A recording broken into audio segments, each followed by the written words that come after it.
Chris Yandeck, CYInterview covering Las Vegas and the world. Today we welcome Inspirational life coach Lord Milan. Thank you for joining us today. How are you, sir? I am good as gold, Chris. Thanks for having me. Oh, absolutely. And also joining us is CYInterview sponsor Rob Gill's Chief of Staff at Epic Financial Strategies LLC, Ms. Alexa Criollo. Alexa, thank you for joining us again on CYInterview. How are you today? I'm great. Thanks so much for having me. Absolutely. So, Lord, can you just give me a little overview about who you are and where you currently are in your life? Well, where I currently am in part is I'm a superhero coach, which that was not a straight shot to getting from where I used to be to now. When I was 16, I broke my neck in an injury that left me a quadriplegic, and I was told I'd never have any feeling or movement ever again. But I won't say exactly what my response was in the moment, but needless to say, I didn't agree with it. And I used that time that I didn't have any use of my body for a number of years to really develop my mind and really figure out how I can be valuable again after being an athlete for so long. And then, use my own strategy and formula to manifest so many amazing things in my life and get my master's degree and travel the world. And now I teach people that as a superhero coach. How did you meet Rob and Alexa? I met Rob and Alexa because I already know David Meltzer. And I was down there in Vegas with Dave. He asked me to be on the show, office hours. And actually, Nick gave me a call. And like 4 days later after the call, I flew down and was able to meet some people on Rob's team while he was actually in the studio and connected there. And then I was on his podcast a little while ago, a few weeks ago. So then let me just ask you, so if I'm not mistaken, and correct me if I'm wrong, really the life-changing moment in your life began when you broke your neck, is that correct? And then how did that change your life thereafter? Well, it's weird to say that I'm thankful for it because it seems like such a weird thing to be thankful for. But my life leading up to there was I was my most unhappy and my most depressed. And it was in part because I was allowing other people's stories about me to be my own story. And I was living out their versions of my life. And after the injury, I decided, hey, I can't hide the wheelchair. Well, I'm not going to hide anything else either.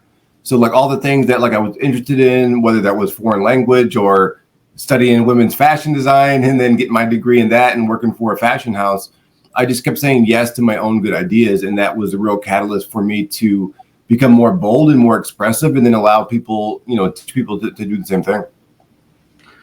Alexa, can you give us your thoughts on when you first met this man and you and Rob and what it's like what you learned from him?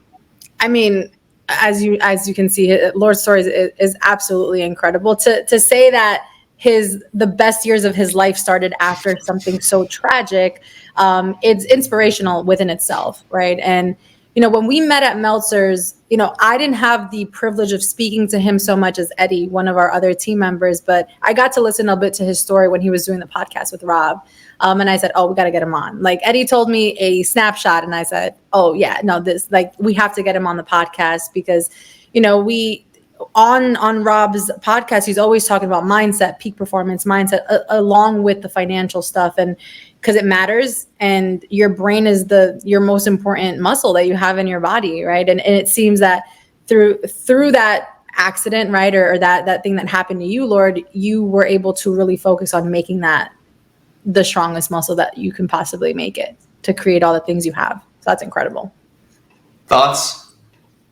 Well, it's I reminded that, when I was 14, I remember praying, out of desperation, really, in Lord, I want my life to matter. I feel like the things that I'm doing, my life doesn't matter. I'm going on a nowhere trajectory, and asked him for epic life. And he gave me an epic challenge, but that epic challenge gave me the opportunity to have an epic life.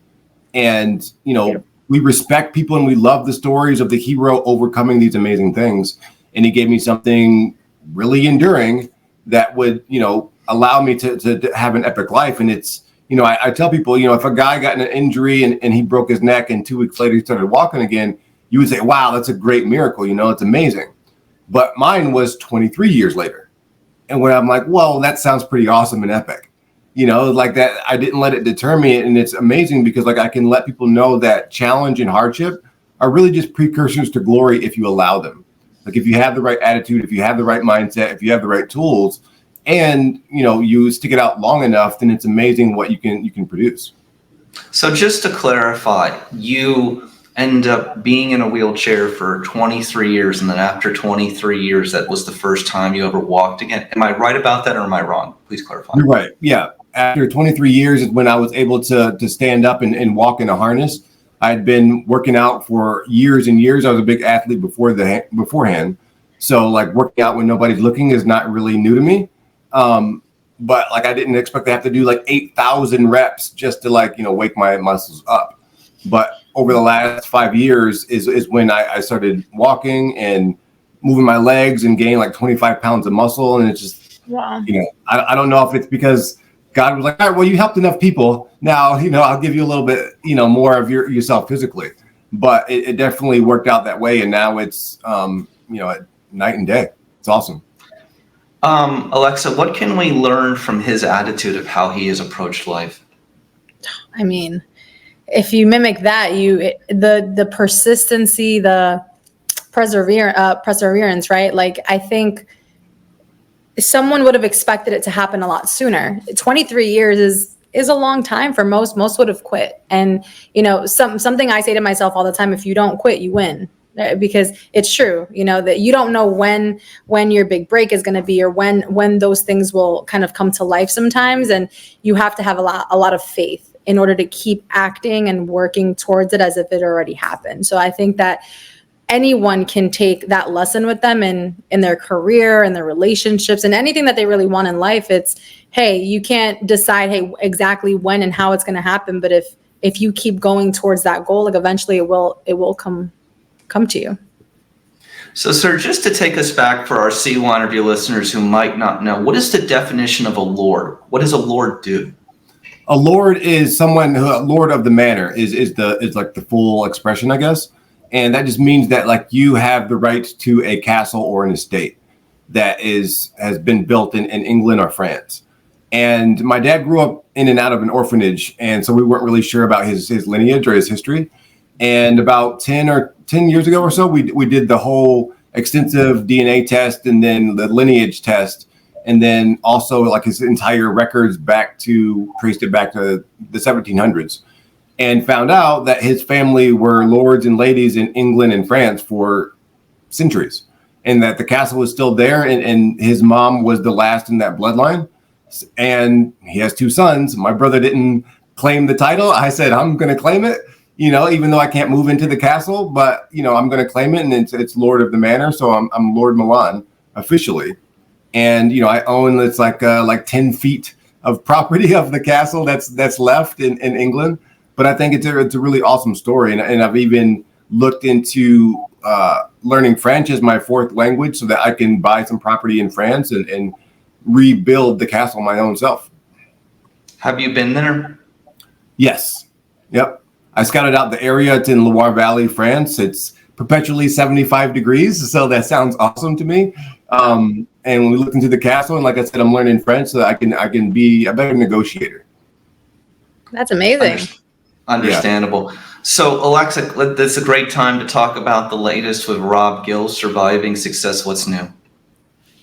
Listen, I think, I always have a copy to show for anyone who's interested in getting their copy. Surviving Success is, something that we put our heart and soul into. It ties into Rob Gill's story and really how he's been able to build his financial success and survive it, because it wasn't always that way, right? Mindset is everything. It kind of ties into, Lord and what he's all about. If you're not in the right state of mind, things can come to you, but you may not be able to sustain it, right? So yeah, they're flying off the shelf, thankfully. And I've gotten some amazing feedback. So we're just super happy about that. Milan, what do you think about Rob's book? What are your thoughts? Have you had a chance to read it yet? I haven't had a chance to read it, but like it reminded me of a conversation I had just last week, that can you handle the blessing? And a lot of people, like, they want so much and they want the amazing cars and the money and the success, but, can you handle it? And one of the things that comes along with rising higher is people trying to tear you down.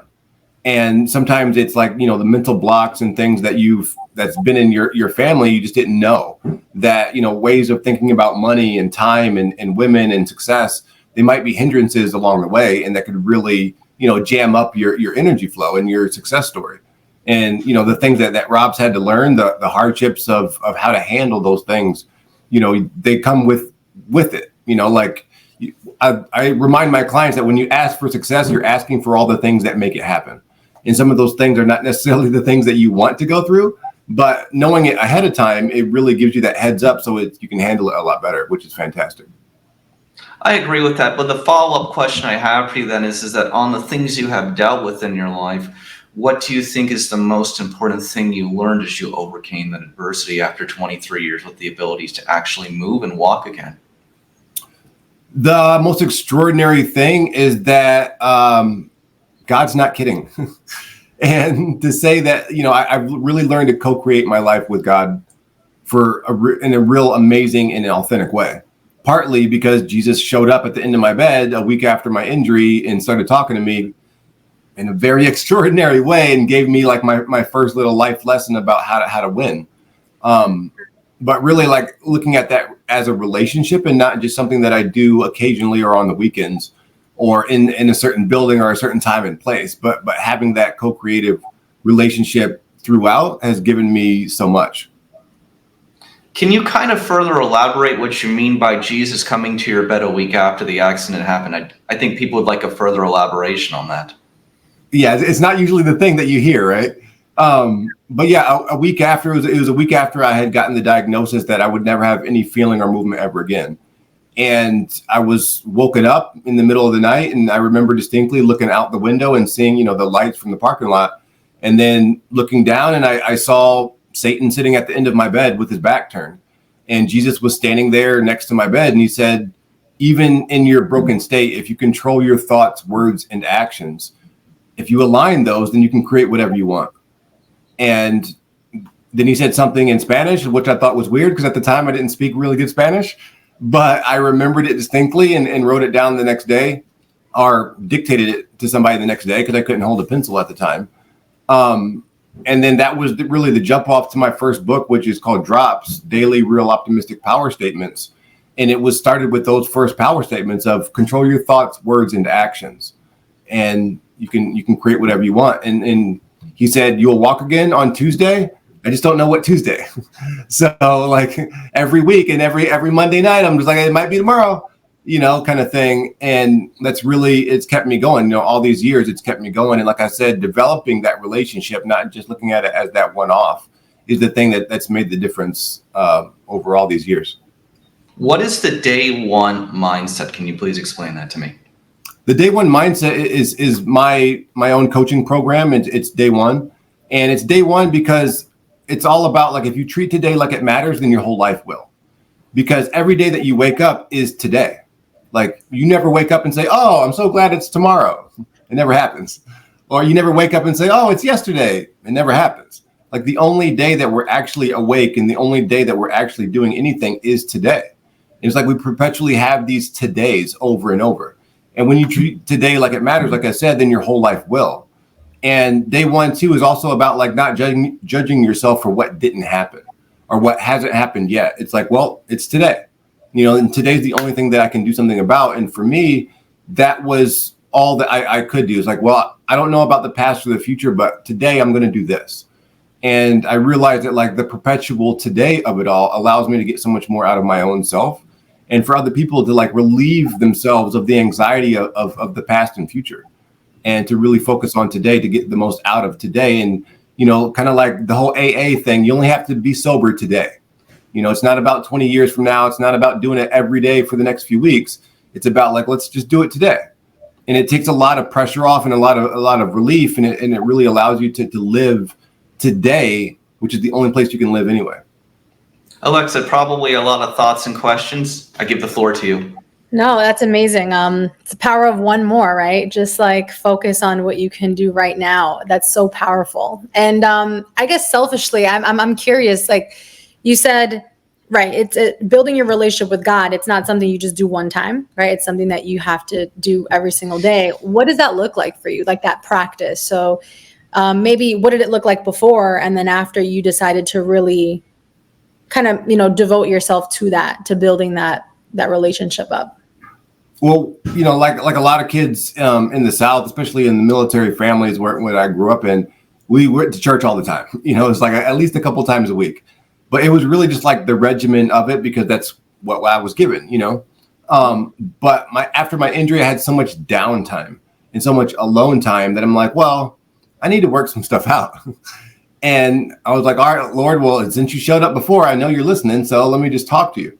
And just like developing that relationship to the point where now, like my kids, I married a single mom, and my oldest, I was telling her, I was like, oh yeah, because I even say Yeshua instead of Jesus, because Yeshua, I was like, his mom called him Yeshua, I'll call him Yeshua too.